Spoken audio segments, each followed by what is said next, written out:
Los gerundios son formas no personales de los verbos que llevan las terminaciones ando, yendo y yendo. Son adverbios, es decir, que califican la forma en la que se realiza una acción específica. A la hora de usarlos existen tres errores comunes. El primer error es que los gerundios no son verbos, no marcan una acción sino que la describen. Un ejemplo sería, el esposo de mi hermana corre escuchando música. El gerundio sería escuchando música. El segundo error es que no son adjetivos, no modifican un sustantivo sino a los verbos. Un ejemplo sería, un futbolista portando el brazalete de capitán salió expulsado de la cancha. Para corregir este uso equivocado, lo que se debe hacer es usar el pronombre relativo que más el verbo conjugado. La forma correcta de escribir la oración sería, un futbolista que portaba el brazalete de capitán salió expulsado de la cancha. Sin embargo, hay que tener en cuenta algunas excepciones. Los verbos servir y arder pueden usarse en forma de gerundio como adjetivos. Dos ejemplos de esta forma serían, hay en el horno una taza de agua hirviendo, o un papel ardiendo fue la causa de la conflagración. El tercer error más común es que no expresan consecuencia. No se pueden marcar dos acciones que ocurren en momentos diferentes en un solo tiempo. Un ejemplo sería, los dos poderes chocaron causando graves problemas en las instituciones del país.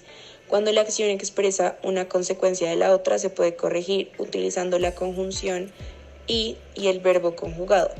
La forma correcta de escribir la oración sería, los dos poderes chocaron y causaron graves problemas en las instituciones del país. Así existe el corolario, en el que el gerundio expresa continuidad. Un ejemplo de este sería, le expliqué los detalles del quiz a Tatiana, dejándole claro cuál es el uso adecuado del gerundio. En este caso, el gerundio se puede utilizar siempre y cuando las acciones ocurran al mismo tiempo. Otra forma de escribirlo sería, le dejo claro a Tatiana cuál es el uso del gerundio, mientras le explico los detalles del quiz. El gerundio tiene varios tipos. El primero es el gerundio circunstancial, que tiene dos formas. La primera forma es en la que el gerundio tiene el mismo sujeto que el verbo. Un ejemplo de esta forma sería, los edificios de la ciudad crecen arrasando bosques. La segunda forma es el gerundio que tiene su propio sujeto. Un ejemplo de esta forma es, estando Susana allí, decidimos pasar a preguntarle qué nos hacía falta. En las dos formas presentadas anteriormente, el gerundio y el complemento que lo acompaña tienen la función de dar más información. La forma correcta de escribirlo es, el complemento donde está ubicado el gerundio se separa con una coma del verbo principal. Existen 5 tipos de gerundio circunstancial. El primero es el modal. Este responde a la pregunta ¿cómo o de qué modo? Un ejemplo sería, ella camina cojeando. ¿Cómo camina ella cojeando? El segundo es el temporal. Este es un complemento de tiempo que se puede reemplazar al escribirlo por al más el verbo en infinitivo. Un ejemplo sería, llegando la hora del café nos dirigimos al estudio. Al llegar la hora del café nos dirigimos al estudio. El tercero es el causal. Este responde a la pregunta ¿por qué? Y se puede reemplazar por ¿por qué o debido a? Un ejemplo es, siendo más de la medianoche decidí dejar la fiesta. ¿Por qué decidió dejar la fiesta? Porque era más de medianoche. El cuarto es el condicional. Como su nombre lo indica, este es de condición. Se puede reemplazar por una pregunta condicional utilizando sí seguido de 3 puntos. Un ejemplo sería, manejando con cuidado conservas el actual estado de tu carro. Si manejas con cuidado conservas el actual estado de tu carro. Y el último es el concesivo. Como su nombre lo indica, es una concesión que va precedido de la palabra aún sin tilde. Un ejemplo sería, aún oponiéndome, ella fue a la fiesta. Aunque yo me oponía, ella fue a la fiesta. El segundo tipo de gerundio es el gerundio de dirección que indica una ubicación.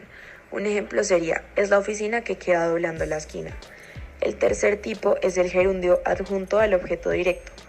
Este modifica el complemento del objeto directo cuando hay un verbo de percepción. Un ejemplo sería, vimos un águila volando sobre la montaña. El cuarto tipo de gerundio es el descriptor de imagen. Este es utilizado en frases en las que se usa el gerundio prescindiendo del verbo. Un ejemplo sería, mujer tocando el piano. Y el último es el gerundio exclamativo interrogativo. Este expresa asombro en tono de admiración o de pregunta. Y un ejemplo sería, equivocándome yo,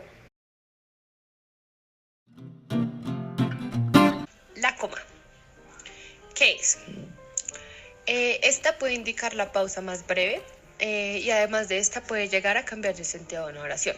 El uso de la coma indica el estilo del autor y es por esto que es muy difícil determinar normas absolutas para su funcionamiento. Pero vamos a dar unas claves para el uso de la coma.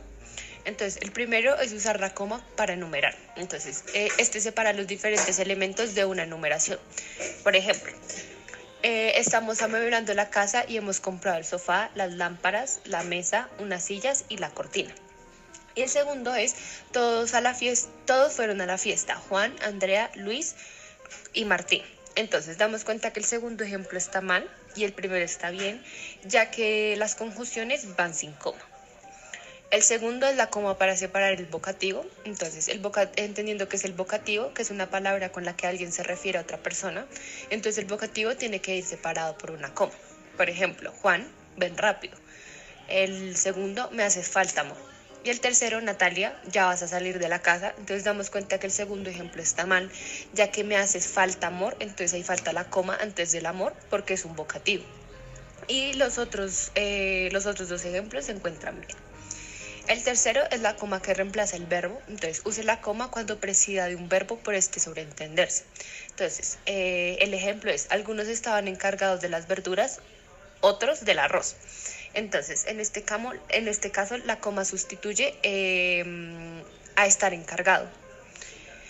El cuarto es las comas para marcar un inciso. Entonces, un inciso es la expresión que se intercala en otra. Entonces, el inciso puede dar explicaciones o información adicional complementaria del sustantivo, aclarar información específica y es autónomo e independiente de la información principal.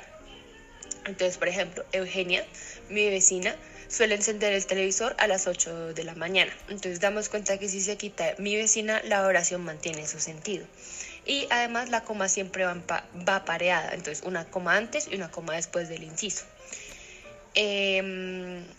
Aquí damos cuenta de dos ejemplos. Sandra, la prima de Hernando, me trajo ponqué. Sandra, la prima de Hernando, me trajo ponqué. Damos cuenta que el primer ejemplo está mal porque falta la primera, como dije que las comas van empareadas, falta la primera coma.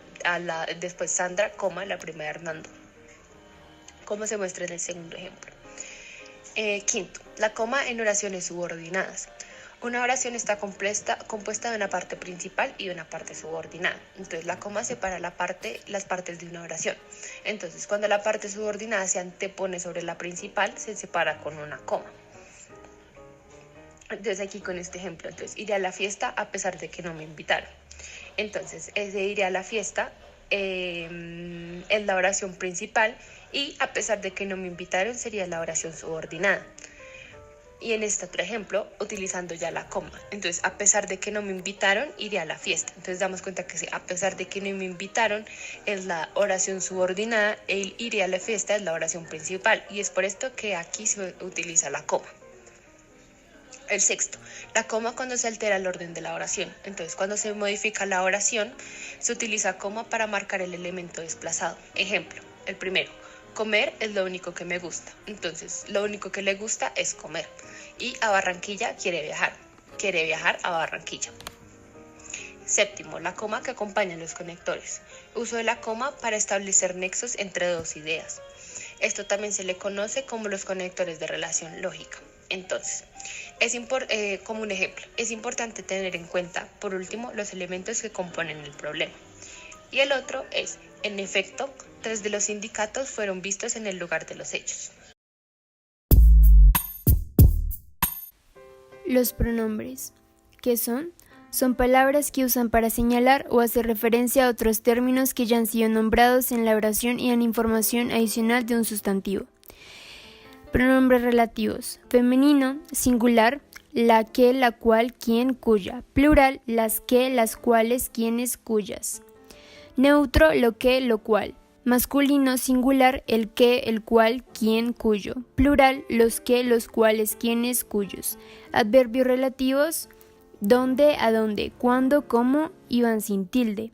Existen pronombres personales, demostrativos, posesivos, indefinidos, relativos, numerales, interrogativos y exclamativos. Los personales sustituyen a las personas gramaticales y van delante de los verbos. como yo, tú, él, ella, nosotros, nosotras, vosotros, vosotras, ellos y ellas. Demostrativos se refieren a nombre indicando proximidad o lejanía respecto a las personas que hablan y escuchan. Cercanía, este, está. Distancia media, ese, esa, eso. Lejanía, aquel, aquella, aquello. Posesivos se refieren a un nombre y además indican si el objeto pertenece a una o varias personas. Un poseedor, mío, mía, míos. Indefinidos señalan una cantidad imprecisa de lo nombrado. Un uno, una, algo, etc. Relativos se refieren a un nombre ya citado en la oración. Que, el cual, la cual, lo cual. Numerales informan con exactitud de cantidades y órdenes de colocación. Ejemplo 1, 2, 3, primero, segundo, mitad, doble, triple. Interrogativos expresan preguntas referidas a sustantivos. ¿Qué vas a comer? ¿Por qué me miras? Exclamativos expresan sorpresa o emoción para resaltar a los sustantivos. Ejemplo, ¿qué golpes? ¿Cuántos aprobaron el examen? Ejemplos de pronombres interrogativos y exclamativos: qué, cuánto, cuánta, cuándo, cuál, cuáles, dónde, quién y quiénes. Por otro lado, los pronombres relativos para vincular ideas. Está el qué, el cuál, quién, dónde, cuándo y cómo. Qué se utiliza para la información de personas o cosas. Cuál se utiliza como una alternativa a qué y para quién. Quién se utiliza para complementar información de personas. Dónde se utiliza para hablar de lugares, cuándo se utiliza para hablar del tiempo y cómo se utiliza para dar cuenta de la forma o manera de una persona, cosa o acción. ¿Qué? Con personas el Señor, que uno va a ser llamado otra vez. En este ejemplo se puede decir que un señor llamó otra vez. Hace referencia a que vino ayer y no otro. La información que introduce el pronombre relativo complementa, aclara o especifica algún detalle de la oración principal, que en este caso se reduce a un nombre que llamó. En cosas, esta es la herramienta que me pidió que comprara. La acción principal es haber comprado una herramienta, pero no cualquiera, sino la que se pidió a la persona específicamente. Un ejemplo de quién es Miguel de Cervantes, quien escribió Don Quijote de la Mancha, nació en 1547, en cual ella es la mujer, la cual, la que, quien, siempre le escribo, o se dijeron varias cosas entre las cuales estaba el riesgo de cometer infracciones. Cuyo, en un lugar de la Mancha, de cuyo nombre no quiero acordarme, no hace mucho tiempo que vivía un hidalgo de los de Laza en Asillero, donde en esta calle donde todos los días caminan mucha gente es más posible encontrar eso que busca. El lugar a donde vamos es uno de los más antiguos y artísticos de la región. Cuando llegué aquí por primera vez no conocía a una sola persona. Me cuenta mi madre que el 25 de mayo, cuando nací, fue de un día de lluvia y truenos. Como ya se dijo, no tiene nada que ver con el tema del examen. María está como dijo que estaría, desesperada.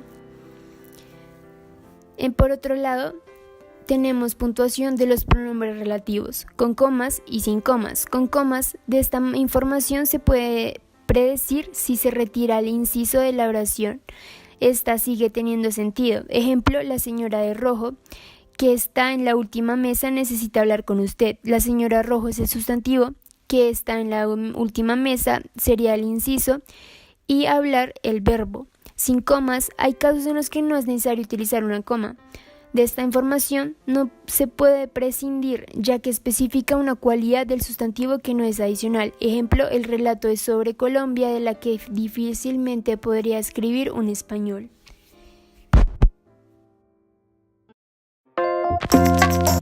Por último, tenemos a los conectores. Estos son los encargados de organizar los textos. Son esas rutas que le permiten saber al lector para dónde va al momento de leer un texto. Sin embargo, también tenemos ciertas claves para saber usar los conectores. Estas son las relaciones lógicas, las cuales sirven para encadenar ideas para que las demás personas o lectores entiendan lo mismo que quiere exponer el texto.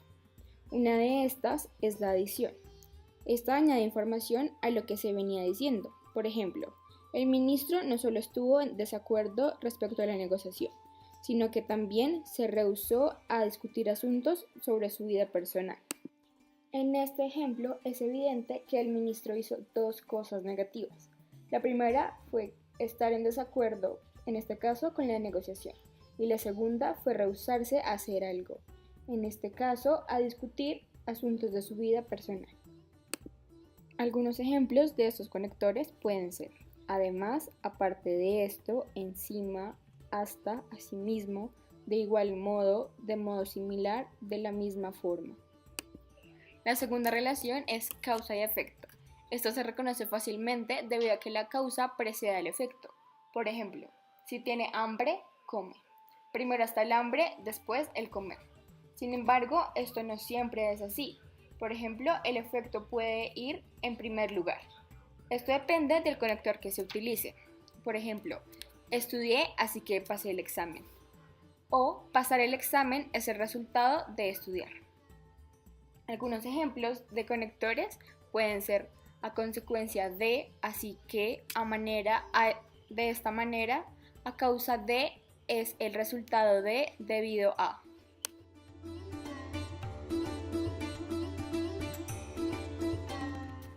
Por último, tenemos otras relaciones. Estas son condición, de contraste, generalización, ilustración, referencia y énfasis, y temporales.